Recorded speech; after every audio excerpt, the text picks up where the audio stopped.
custo de vida, emprego e desemprego, cesta básica, tarifas públicas, salário mínimo.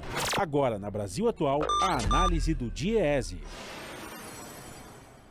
Nós vamos fazer contato agora com o diretor adjunto do DIEESE, José Silvestre. Bom dia, Silvestre. Bom dia, Glauco.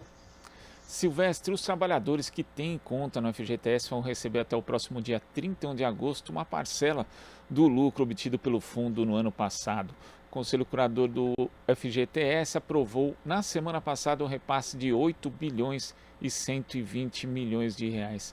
Não é a primeira vez que o FGTS é usado com esse fim. Como é que você vê mais essa medida do governo, Silvestre?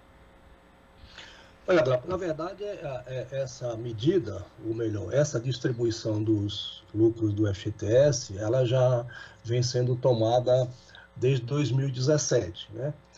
Esse ano, o governo, ou melhor, o próprio conselho do fundo alterou o percentual, né? Porque o ano passado, relativo à distribuição que foi feita em 2020, relativo ao ano exercício de 2019, foi da ordem de 66%, o que me parece que era próximo de 7,5 bilhões. Esse ano foi alterado o percentual para 96%, o que deu esse valor que você acabou de mencionar.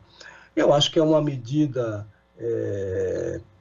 positiva no sentido que você permite aos trabalhadores acessarem é um valor pequeno, diga-se de passagem, porque está condicionado ao saldo que o trabalhador tinha lá em 31 de dezembro de 2020, né?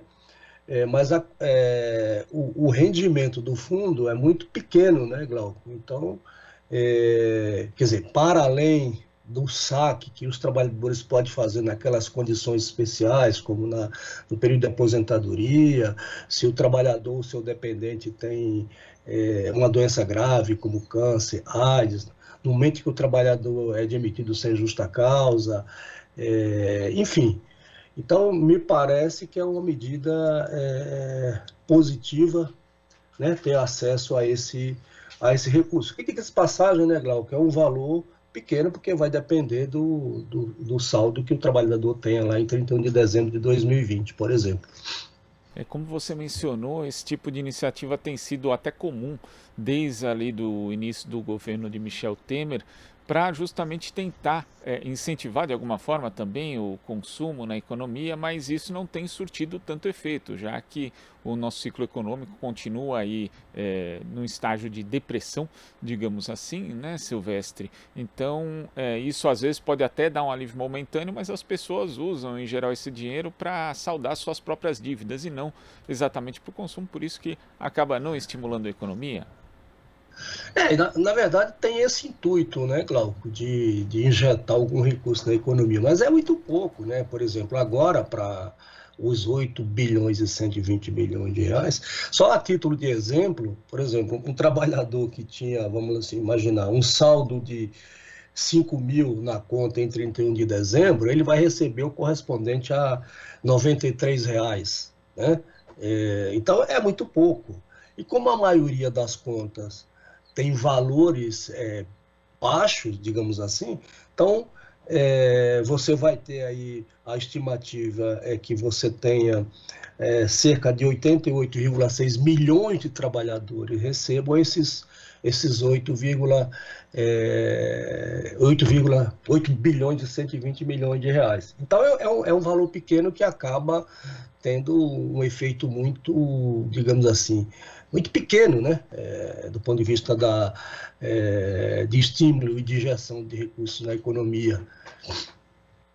Virtua um pouco o que é a função original do FGTS, né? Que é financiar recursos tanto para programas de moradia, como saneamento, habitação e, em geral, né, inclusive em outros governos, esses recursos foram usados justamente para estimular a criação de emprego por meio dessas iniciativas. Então, esse fundo está sendo cada vez mais descapitalizado e sai um pouco da órbita desse tipo de direcionamento, Silvestre. Esse também, essa é uma questão também muito importante, né? Porque os objetivos do fundo, quando ele foi criado, é exatamente esse. Quer dizer, é de ter recursos, né, para investimento em habitação e moradia popular, investimento em infraestrutura, saneamento, etc. Então, isso também tem que ser visto com muito zelo, com muito cuidado, para que você não descapitalize o fundo, né? Agora, também, por outro lado, o rendimento é um rendimento muito pequeno, né?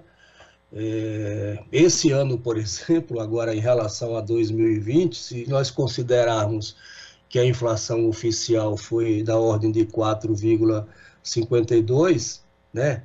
E o rendimento do fundo foi equivalente a 4,92, a diferença, vamos chamar, se a gente puder chamar assim de ganho real, foi de 0,38%, né? Então é um percentual muito, muito pequeno, mas eu acho que é isso, tem que ter muito cuidado com zelo, porque esse é o recurso do trabalhador, né? E com esse objetivo aí de investimento, né? Inclusive para a geração de emprego, né? Que é uma necessidade que o Brasil tem agora, principalmente. E quando a gente vê, por exemplo, essa mini reforma trabalhista, né, que agora vai ser discutida no Senado, mas já foi aprovada na Câmara, que prevê modalidades de emprego que não contemplam nem 13º, nem férias e nem FGTS, percebe-se que o futuro do fundo está em risco também, Silvestre. Então, eu acho, inclusive, Glauco, se não me falhamos, nós chegamos até a comentar em um dos programas em relação especificamente a essa mini-reforma trabalhista, mais uma iniciativa de retirada de direitos dos trabalhadores através dessa medida provisória 1045, um aspecto aí a ser considerado, entre tantos outros negativos, é exatamente isso que você lembrou, ou seja, você estabelecer alíquotas do Fundo de Garantia por Tempo de Serviço diferente dos atuais 8%. Então, nessa medida provisória, essa alíquota varia de 2%, né, para as microempresas, variando de 2 até 6, né?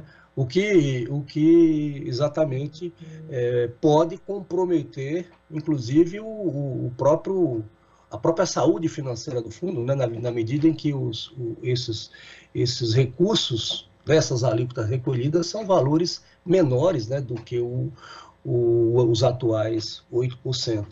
Mas, enfim, é mais uma medida, é mais uma iniciativa desse governo, né, de retirar direitos, né, de precarizar as condições de trabalho. Quando a gente sabe, né, Glauco, que a rigor, não é isso que vai gerar emprego. Quer dizer, essa lógica que norteia desde o governo Temer, essa lógica de reduzir o custo do trabalho, né? Tanto do ponto de vista dos encargos sociais, como também da própria remuneração do trabalhador, não é isso que vai gerar postos de trabalho no nosso país. Silvestre, muito obrigado pela sua participação aqui no Jornal Brasil Atual e até a próxima. Obrigado, Glauco, um bom dia para você. Bom dia. Conversamos aqui com o diretor adjunto do DIEESE, José Silvestre.